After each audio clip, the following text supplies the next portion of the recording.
Bookworms are going to be reading The Chocolate Monster by Jan Page and illustrated by Tony Ross. Let's get started. Chapter 1. Lucy was always losing things. She lost her glasses and her hairbands. She lost her library books, her gym pumps, and her swimming towel. She lost the laces from her trainers and the buttons from her coat. She lost the top of her drinking flask and the bottom of her recorder. Every time Lucy lost something, Mum lost her temper. "Why don't you look after things?" Mum would shout. "You would lose your head if it wasn't screwed on." "It's not my fault," Lucy would reply. "I don't lose things. They just disappear." Lucy felt she was telling the truth. She always tried to keep her eyes on things. When she saw a button hanging off its thread, she would tell herself to catch it and put it in her pocket. But she never saw it fall. One minute it was there, the next it was gone. And her glasses were always vanishing. One moment they were on her nose, and the next, nowhere to be seen. She had just lost her third pair of glasses that year, and it was only February. "Where have you looked?" asked Mum, really annoyed. "Everywhere." "You can't have looked everywhere. Look in your school bag." Lucy looked in her school bag. She found 3 chocolate wrappers and a note she should have given to her mother last Wednesday, but her glasses weren't there. "Look in your coat pockets," said Dad. Lucy looked in her coat pockets and found the key to her bicycle padlock, which she had lost the other week, but no glasses. "Lucy Locket lost her pocket," sang her brother Matthew. "I haven't lost my pocket." "You can't lose a pocket." "You could," replied Matthew, dancing round the room. "Lucy Locket, Lucy Locket." "Look in the sitting room," tried Mum, but the glasses were not in the sitting room, not down the side of the sofa, not beside the video, not under the television guide, and not under the rug. "Look in the kitchen," said Dad. Lucy knew her glasses were not in the kitchen, but she went to look anyway. She pulled out the washing machine and found a dirty sock. She looked behind the bread bin and found some old cornflakes and 3 raisins.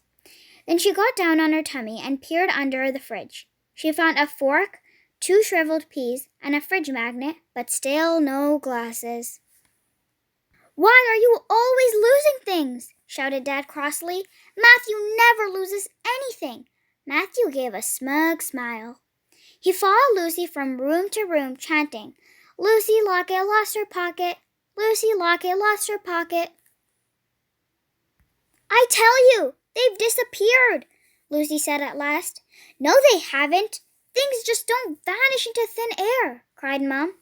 Mum was right. Things didn't just vanish into thin air. They went somewhere, and Lucy wished she knew exactly where that somewhere was. Chapter 2.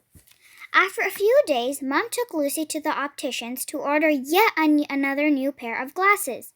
The optician was not very pleased, nor was Mum.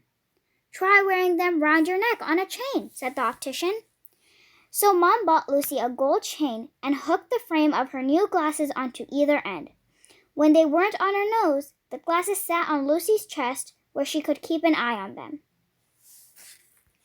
And it seemed to work. For a whole month, Lucy managed not to lose her glasses.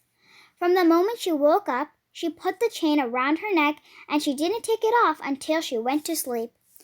"You look stupid. You look like a little old lady," teased Matthew. "Leave me alone," cried Lucy. "I bet you a whole week's pocket money you'll lose those glasses." Lucy went for Matthew, but he skipped out of the way. "Lucy Locket lost her pocket. Lucy Locket lost her pocket," he teased. Lucy chased him up the stairs and into the bedroom. She picked up her pillow and tried to bash him over the head, but Matthew leaped onto the bed and bounced out of her way, chanting his favorite rhyme. "Lucy Locket lost her pocket. Get lost!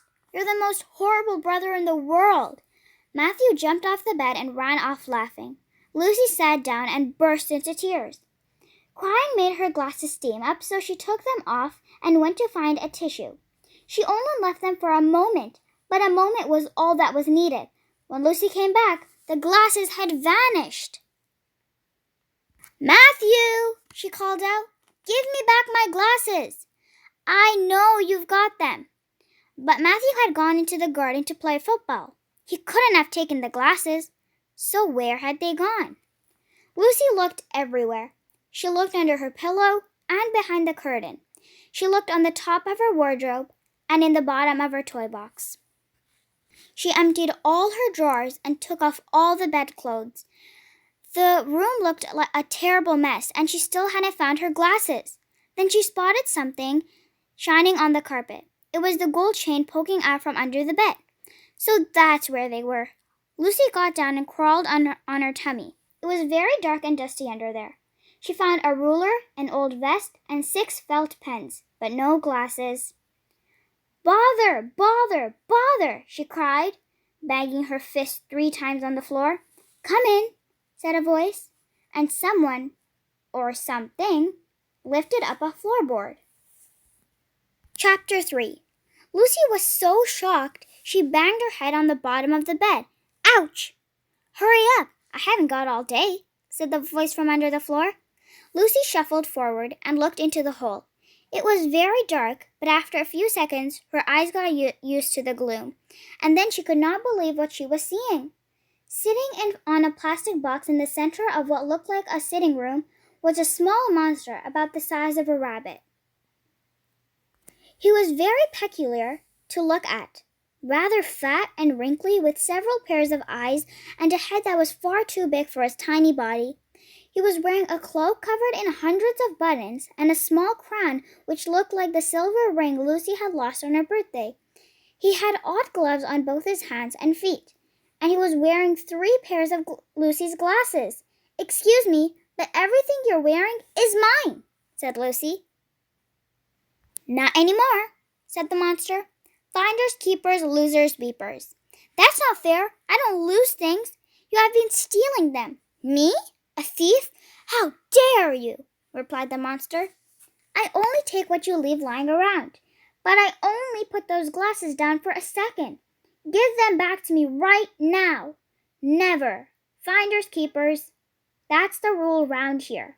Well, it's a very stupid rule, said Lucy crossly. Who are you anyway? I am the keeper of the lost property cupboard. Every house has a lost property cupboard. Didn't you know? Lucy shook her head. We have a lost property cupboard at school, but they don't keep things forever, she replied. If you've lost something, you can go to the lost property cupboard and get it back. Well, it doesn't work like that here. I put everything you lose to good use, and a rather splendid job I've made of this place. Don't you think? Lucy looked around her. It did look warm and cozy, and there was something about the room that was rather familiar. The room was lit by the beam of a torch which stood in the corner, and now she looked closely. She could see that the walls were papered with letters typed on white paper. School letters! The chairs were plastic lunch boxes, and the table was a stack of library books. A vase made from the bottom of a recorder and a camera which sat in the corner like a television. The carpet was bright and stripy with a picture of a fish. It was an old swimming towel. At the back of the room was the monster's bed. It had handkerchiefs for sheets and a great pile of hats and scarves for blankets. In fact, everything in the room had once belonged to Lucy. Here were all the things she had ever lost in her life. Why do you only take my things? She asked. Because I live under your bed, of course, replied the monster.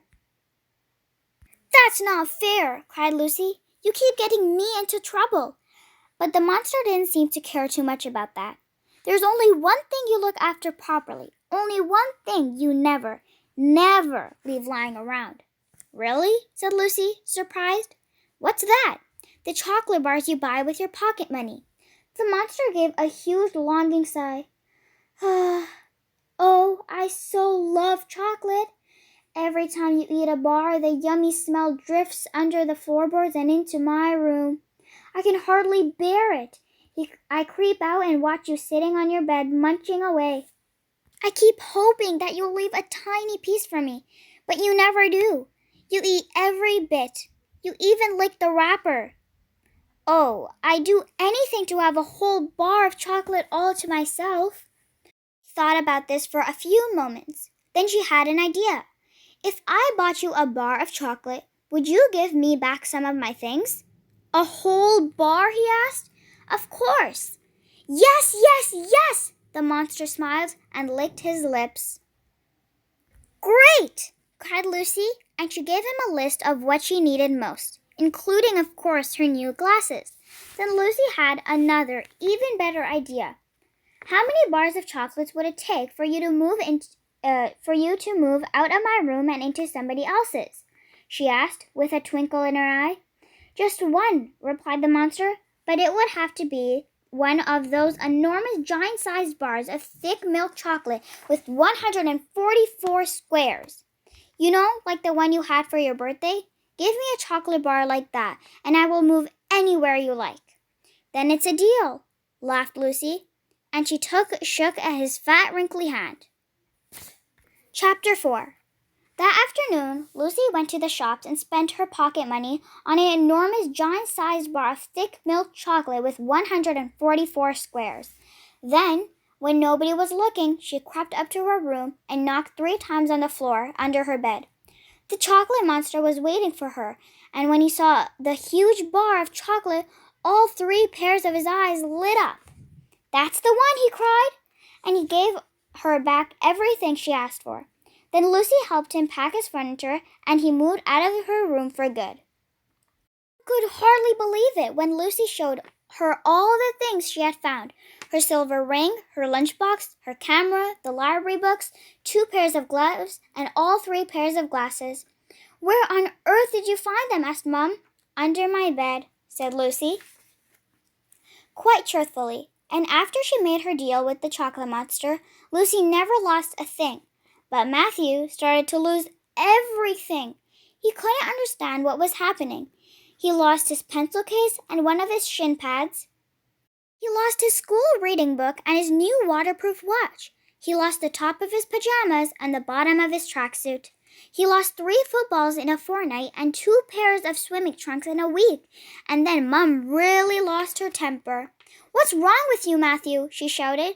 You've become so careless.